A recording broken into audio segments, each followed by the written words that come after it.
vérité au cœur de l'information.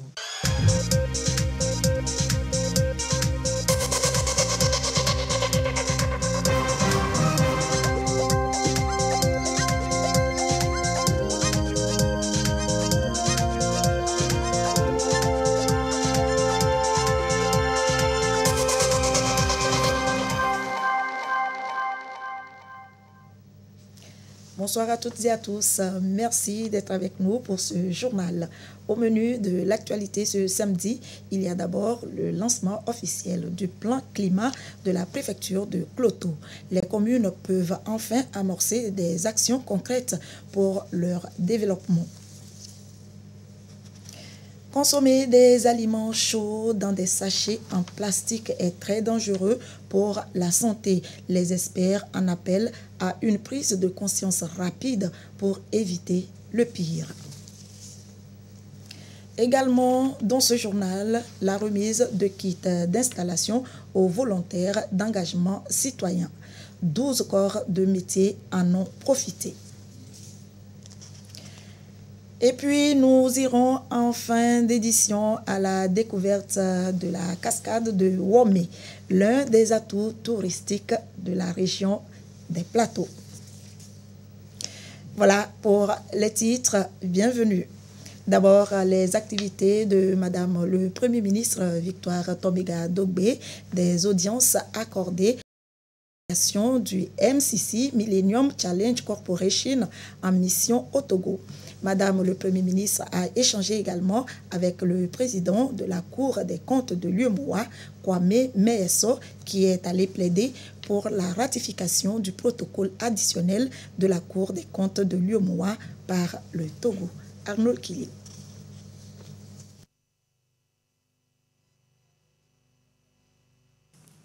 La délégation de Millennium Challenge Corporation, MCC, présente à Lomé, un mois après l'éligibilité du Togo au programme Compact, a échangé avec Madame le Premier ministre Victoire Tomiga-Dogbe sur les axes prioritaires de sa mission. Nous avons eu des échanges sur comment s'assurer de la sélection d'une ou deux contraintes sur lesquelles nous allons travailler. Et c'est seulement en identifiant les causes de ces contraintes que nous pouvons apporter des solutions qui vont porter fruit. La discussion avec le Premier ministre était très claire qu'il fallait prendre une décision très rapidement dans les semaines ou jours à venir, mais surtout se focaliser sur la suite des analyses, s'assurer que les projets que nous allons développer sont en harmonie avec la contrainte que nous avons identifiée. Et ça, c'est le but primaire de cette mission. Et donc, nous attendons un retour du gouvernement pour nous focaliser sur le secteur clé qui va engendrer une croissance que nous espérons. Nous considérons le Togo comme un très bon partenaire et le Togo nous considère comme un bon partenaire. C'est un engagement gagnant-gagnant. Le programme Compact du MCC rentre ainsi dans sa phase opérationnelle. Cette visite du MCC au Togo augure une nouvelle ère de partenariat entre Lomé et Washington. C'est en reconnaissance des performances du Togo grâce aux réformes tous azimuts engagées dans le pays. Institué en 2021 par les chefs d'État et de gouvernement, le protocole additionnel relatif à la Cour des comptes de l'UEMOA est déjà ratifié par 4 États. L'institution est en attente de la ratification d'autres pays de l'Union pour le rendre exécutoire. D'où la présence de Kwame Meeso, président de la Cour des comptes de l'UEMOA à la primature, pour solliciter l'adhésion du Togo. Notre chef d'État, son Excellence le président Faure Sosina Gnassingbé, agit beaucoup sur le plan régional. Et c'est dans ce cadre qu'un protocole additionnel sur les organes de contrôle de l'UEMOA a été signé depuis un certain nombre d'années. Il a fallu donc que les États membres ratifient entièrement ce protocole pour qu'il puisse devenir exécutoire. C'est dans ce cadre que j'ai sollicité à être reçu par Madame le Premier ministre pour porter le message de la nécessité de ratification de ce protocole. Nos travaux doivent être basés sur un cadre légal vraiment régulier. Donc sans la ratification, nous manquons vraiment de fondement légal et c'est pour ça que l'action a été entreprise. Vous savez, le Togo tient à veiller à l'application de tous les accords qu'ils signent. Madame le Premier ministre Victoire Toméga Dogbé a salué la démarche et rassure de faire le nécessaire pour que cet instrument soit ratifié. En fin de mission, le représentant résident du PNUD, Aliou Dia, et la chef du bureau national du HCR, Monique Ataï, sont allés faire leurs adieux à Madame le Premier ministre, l'occasion de passer en revue leurs activités menées au Togo. Arnold Kiliou. Sentiment de satisfaction pour Aliou Dia, représentant résident du programme des Nations Unies pour le développement PNUD, après 4 années de travail abattu au Togo. Avec Madame le Premier ministre, ils ont fait un tour d'horizon sur les projets et programmes de développement qui ont bénéficié des accompagnements du PNUD. Je pars du Togo avec un sentiment de satisfaction. Le PNUD que j'ai eu l'honneur de représenter ces 4 dernières années ici au Togo, dans tous les domaines, nous avons été présents. Moi, je l'ai fait, mais c'est l'ensemble de mes collaborateurs qui ont été là, qui ont travaillé sur ça. Et c'est l'ensemble du système des Nations Unies aujourd'hui qui s'inscrit dans cette dynamique pour accompagner le gouvernement. J'ose espérer que ce que nous avons pu faire en 4 ans, la nouvelle équipe pourra faire mieux que cela, et j'en suis convaincu. L'autre chose qui m'a marqué, c'est l'accessibilité des autorités togolaises. Donc je pense que cet accès-là nous a facilité énormément de choses. D'habitude, on dit que le Sénégal, c'est le pays de la teranga. Mais je pense que le Togo, c'est un pays de l'hospitalité, c'est un pays du partage, c'est un pays que je porte dans mon cœur.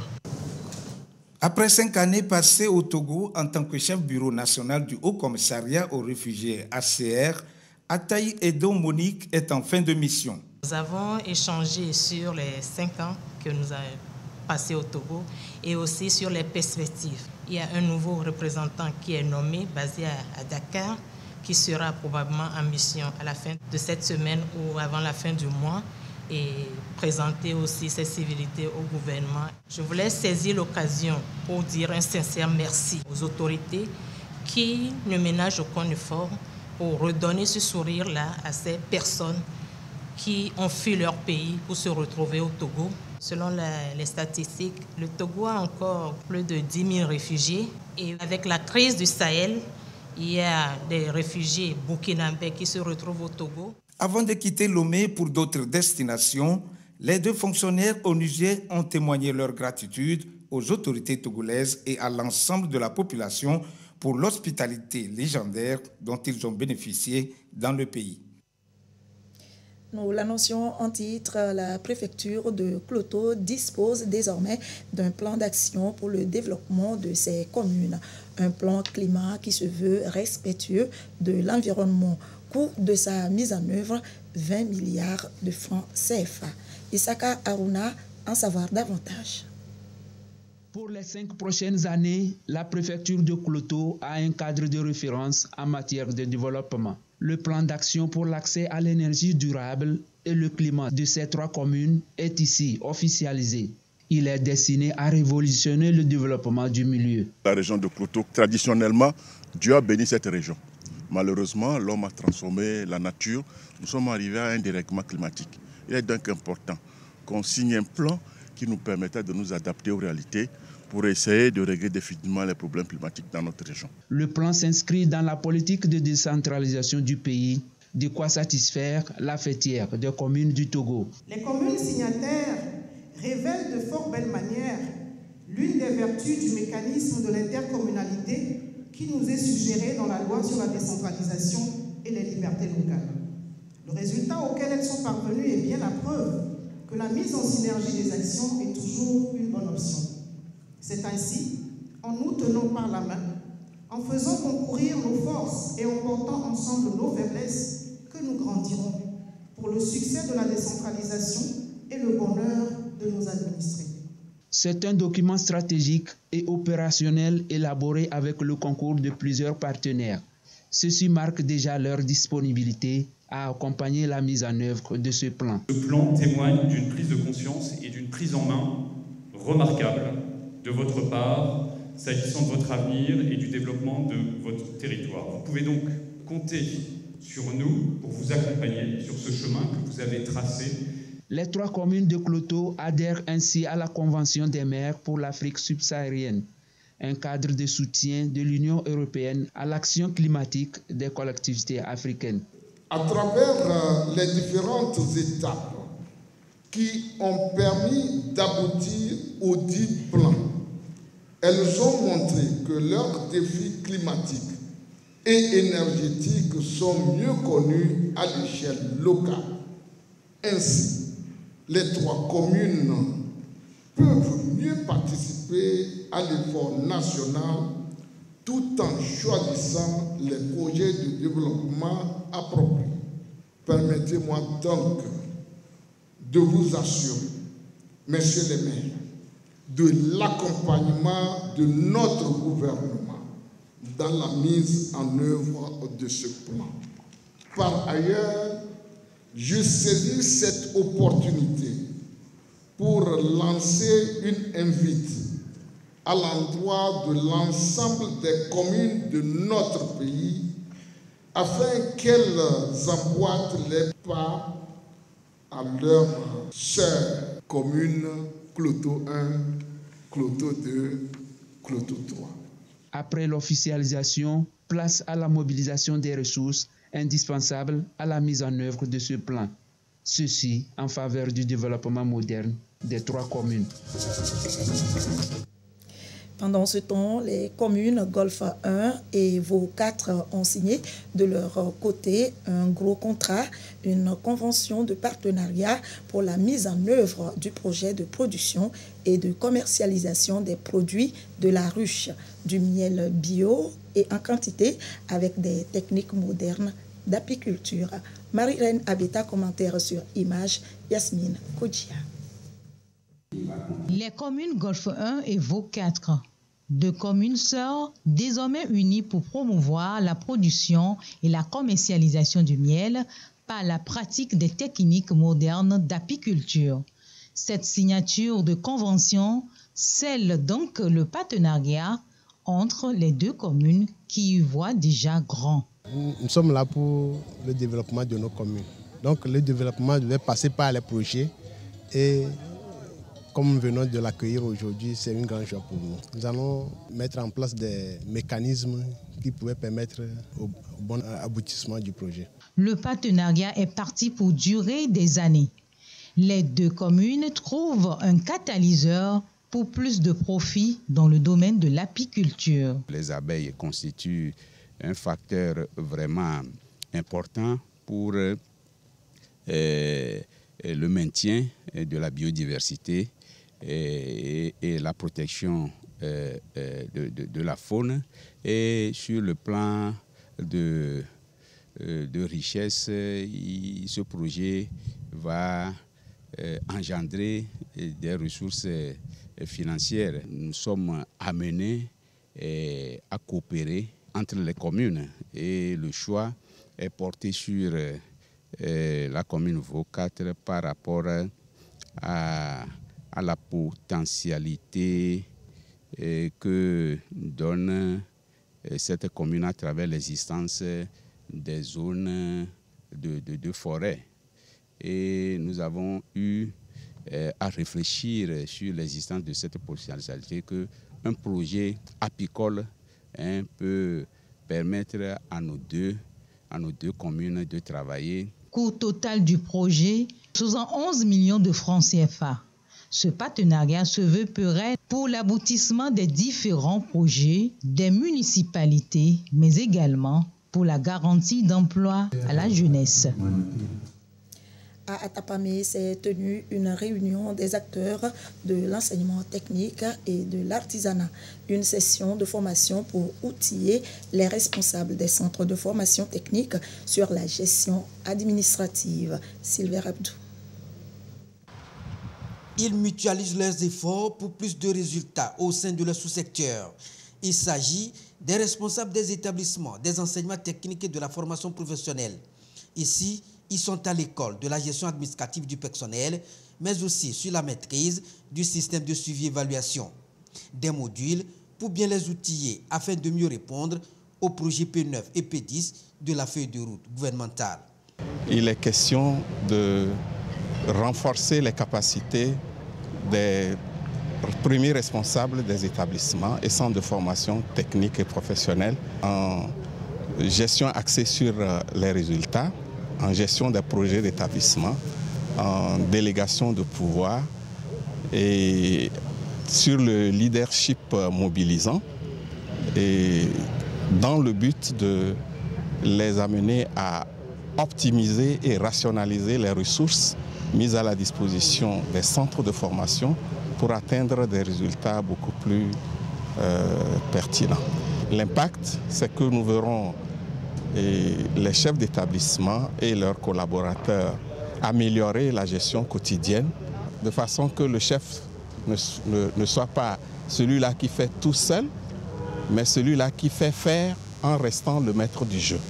La formation entend donc renforcer leurs compétences managériales afin de leur permettre d'accomplir leur mission selon l'éthique et la déontologie en vigueur dans le nouvel environnement des centres de formation technique et professionnelle. Si nous attendons des réformes, à noter que l'Ordre national des experts évaluateurs du Togo a tenu son assemblée générale constitutive.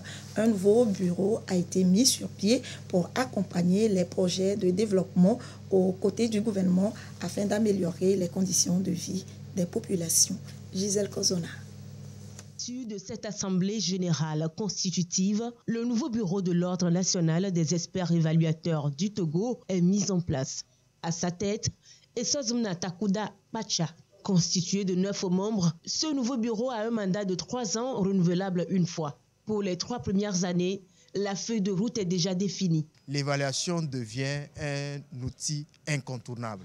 Que ce soit au début, à mi-parcours, à la clôture ou à l'impact, il est fondamental que les équipes d'évaluation puissent être très sérieuses parce que c'est eux qui vont accompagner les gestionnaires, les animateurs sur le terrain pour que les résultats et les objectifs des projets, programmes politiques élaborés dans le cadre de la feuille de route gouvernementale puissent être atteints. Nous allons nous attarder à la mobilisation, à l'élaboration stricte des principes déontologiques du métier de l'ordre des experts et évaluateurs. À partir du moment où l'ordre est mis en place, les plaintes peuvent venir au niveau de l'ordre. Ça veut dire que ça protège aussi la population et les clients. Pour ce qui concerne les experts, l'ordre va mettre tout en œuvre pour renforcer suffisamment les compétences de ses membres afin de relever le succès des projets et programmes au Togo. Un avant-projet de loi est proposé à cette Assemblée générale constitutive. Une fois votée, la loi devra permettre à ONIT d'accompagner davantage les projets du développement en vue d'impacter durablement l'amélioration des conditions de vie de la population.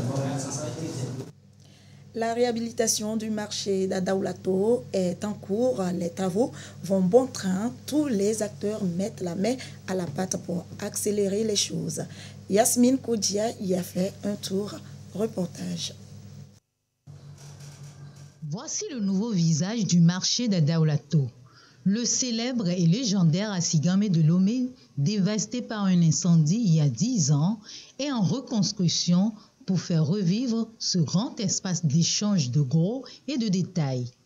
Les commerçants sur place vivent les travaux au jour le jour et ne cachent pas leur satisfaction. Nous remercions vraiment le chef de l'État fort de répondre à nos besoins parce qu'il nous a promis de reconstruire le marché. Si tu es grande, va l'amener do association et les deux funami voient bien du ploto fort. Sosina nyasingbia et ton ami beming bavon. Be nonyo, no vignon, ma tuinami. Ye nyawa et tuinami mi disaletia. Et potogome vide. Ce nouveau bâtiment se dressera en 4 étages sur 7500 mètres carrés. Il est conçu de manière à fluidifier la circulation tout en permettant une bonne animation. Nous aurons à l'exploitation près de 2000 espaces commerciaux. Donc qu'il s'agisse des boutiques, qu'il s'agisse des kiosques, qu'il s'agisse aussi des grossistes ou bien des étals. Donc un ensemble d'organisations qui va être fait ensemble avec les PAM. Il a été projeté une très grande idée innovatrice, de sorte que les gens empruntent des rampes pour accéder à tous les niveaux. Il y a un système de garde-corps qui est prévu tout autour du bâtiment, au niveau de l'atrium, qui est en béton, pour que les gens ne tombent pas. Il est prévu une réserve d'eau de 300 mètres cubes qui permettra au système de protection incendie d'être fonctionnel et très efficace. Par rapport au système d'assainissement du bâtiment, il est prévu des descentes d'eau à partir du toit, du dernier toit, dont les eaux descendent verticalement jusqu'au pied du bâtiment. À l'heure actuelle, les travaux sont à 20% d'avancement. Nous remercions la confiance que le président a mis envers nous pour la construction de ce joyau national qui est le grand marché de Lomé. Nous travaillons sur le site sous phase de zone, que vous allez voir actuellement la zone EF qui est bientôt finie. Voilà. On a la zone CD qui est juste derrière nous, qui est entamée. Et vous allez remarquer aussi qu'il y a la zone A et B que nous avons commencé les poteaux. On est vraiment très enclavé et notre difficulté, ce sont les approvisionnements. Quand on a à couler ces dalles, on a des norias de toupie à béton qui arrivent. Donc c'est extrêmement dangereux. Donc avec l'activité qu'il y a, de ce fait, on s'est organisé pour pouvoir le faire le soir, tard et la nuit. Donc comme ça, on évite les problématiques d'interconnexion avec tout l'environnement. Le bâtiment est conçu moderne et inclusif de sorte à faciliter l'accès à tous. Les autorités politiques sont engagées à offrir les meilleures conditions au développement du secteur économique. Nous allons donner la priorité aux commerçants qui étaient installés sur le site. Maintenant, après leur installation, si nous disposons encore des places et boutiques, nous allons maintenant ouvrir les nouvelles attributions de places et boutiques aux autres commerçants. J'avoue que la demande est très forte. Dans quelques mois, Assigame va retrouver ses lettres de noblesse. Visiteurs et commerçants nationaux et étrangers vont retrouver par là où ils avaient laissé la belle histoire des empires économiques.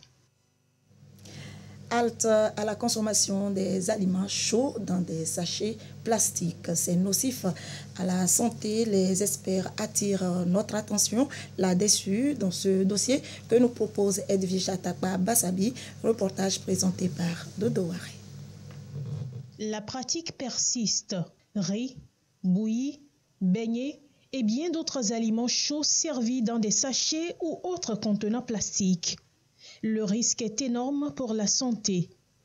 La population en est bien consciente, mais a du mal à se débarrasser de la dangereuse habitude. Et les milésans, au mois de base, sauf si on et y a bien nos animaux tassis, bois, et na, il va cotoléser. Les sachets noirs, une demi-heure, même temps on tourne au plein de rouler, mais nous, noirs rosois, nous tuons les mots, la pobe, à mille dîner les mains. Au moins dans le blanc comme ça, au moins, on peut dire que ça c'est un peu bon.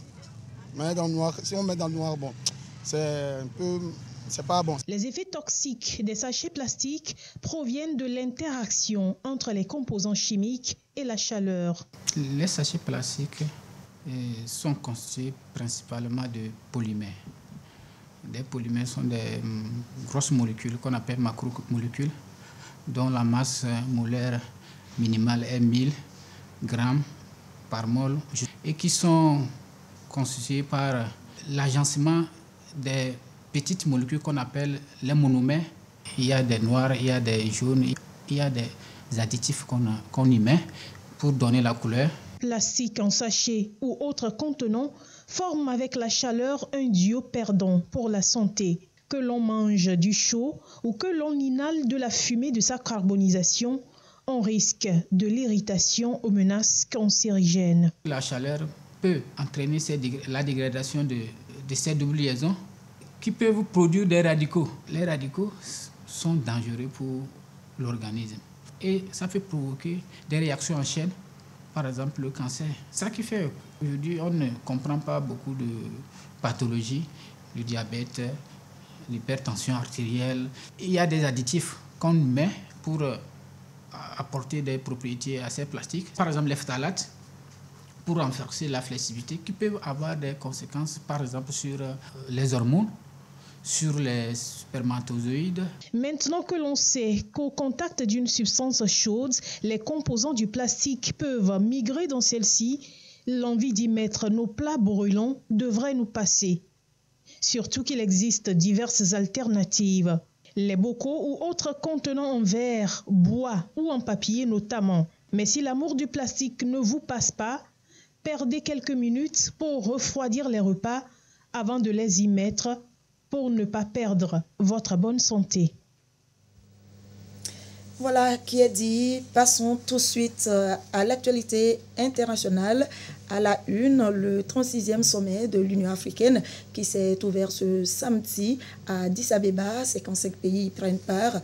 Parmi les sujets à l'agenda figure l'accélération de la zone de libre-échange continentale qui peine à se concrétiser, ainsi que la lutte contre le terrorisme et les violences armées. La crise alimentaire sera également au programme. Violences meurtrières dans la région du Sahel et dans l'est de la RDC et sécheresse dans la Corne de l'Afrique, entre autres, sont sur la table de la 36e session ordinaire des chefs d'État et de gouvernement de l'Union africaine qui a débuté ce samedi à Addis Abeba en Éthiopie. La question des États dirigés par des juntes militaires est aussi à l'ordre du jour. J'ai posé clairement la question des sanctions imposées aux États membres suite à des changements non constitutionnels de gouvernement. À l'évidence, ces sanctions ne semblent pas produire les résultats escomptés. Bien au contraire. Le continent est confronté à d'énormes épreuves sur pratiquement tous ses fronts, a rappelé le secrétaire général de l'ONU. Mais l'Afrique est capable de trouver des solutions à ces conflits, à l'image du récent accord de paix au Tigré. Lorsque je me suis présenté devant vous l'année dernière à la même occasion, l'Éthiopie sortait tout juste d'un conflit coûteux. Cette fois, je suis ici pour célébrer la signature le 2 novembre 2022 de l'accord de paix de Pretoria entre le gouvernement éthiopien et le TPLF qui a permis de faire taire les armes. Pour le brésier congolais, les mécanismes de paix vacillent. Lors d'un mini-sommet vendredi, les dirigeants de la communauté d'Afrique de l'Est ont insisté pour que tous les groupes armés se retirent des zones occupées d'ici à la fin du mois prochain. En bref, l'espoir d'un miracle s'est éteint, porté disparu après l'effondrement de son immeuble consécutif au séisme qui a ravagé la Turquie le 6 février. Le footballeur ghanéen Christian Atchou a été découvert mort sous les décombres. Revenons en page nationale, le Togo qui regorge de beaucoup de sites touristiques. La cascade de Homé, un attrait touristique dans le Kloto, région des plateaux, un endroit pittoresque qui vaut vraiment un coup d'œil. Regardez. Cascade de Homé dans la commune Kloto 1. Cette cascade a été découverte en 2004, ce qui a permis l'aménagement du site pour faire de cet endroit un site touristique. La cascade elle-même, la voici. Avant d'y accéder, il faut descendre au moins 250 marches construites pour la circonstance et faciliter l'accès. Sur le site, des touristes venus contempler la beauté de cet environnement. On vient visiter, on est en vacances quelques jours et du coup on est venu visiter le Togo. Et on est venu visiter cette cascade. C'est très beau. Et en plus, il n'y a pas beaucoup de gens, donc c'est très nature. Pour avoir un petit peu vu le Bénin et la Côte d'Ivoire, c'est un paysage qui est encore différent, donc c'est très intéressant. Outre ces touristes, bien d'autres. I love the natural beauty of Togo. Je suis de l'Angleterre, et je suis venu dans le pays visiter votre nature ici qui est un peu calme et le vent que j'ai reçu ici est un peu naturel et tout ça fait que c'est un endroit que j'ai beaucoup aimé. Ce qui m'a marqué de plus d'abord est que l'entrée, la descente d'abord de là, c'est déjà remarquable. Et maintenant, le milieu aussi et la manière dont la montagne est creusée et l'eau aussi jaillit, c'est vraiment magnifique. Ça m'a vraiment impressionné. Sur le site, un gestionnaire pour dire que c'est une organisation qui est ici faite pour mener à bien les activités du site, notamment orienter les visiteurs et les assister. Quand ils viennent, tu dois les surveiller. Mes pieds ici, comme il y a des cailloux, ils peuvent se blesser. Même si en nageant, ils peuvent se noyer. Surtout nos petits-enfants et les grandes dames qui ne savent pas nager. Donc on les donne, va ici, ne va pas ici. Et surtout, ne dépose pas les gobelets, les sachets pour faire changer la nature d'ici. C'est dire que le site revêt des particularités. Cette cascade qui voit affluer beaucoup de visiteurs qui viennent se ressourcer. Déjà, en voyant l'environnement qui nous entoure, la végétation, les grottes, les falaises, c'est vraiment un lieu où tout le monde vient se ressourcer pour non seulement la beauté, mais aussi le site, la cascade, l'eau qui est thérapeutique. Donc, des gens qui viennent ici ne viennent pas seulement pour pouvoir contempler, admirer, mais certaines personnes arrivent ici pour pouvoir trouver la guérison. C'est donc l'un des atouts touristiques et économiques de la commune Koutou 1. Et à en croire le premier responsable communal, c'est toute une richesse pour la commune. C'est l'un des points importants de notre tourisme dans la région. Et quand je peux parler de chiffres, ce que la cascade rapporte au jour d'aujourd'hui correspond à un chiffre d'affaires du samedi dans la ville. Donc c'est un atout inestimable pour nous. Et ça, on tient à dire un sincère merci. Et ça rentre vraiment dans l'assiette fiscale de la commune.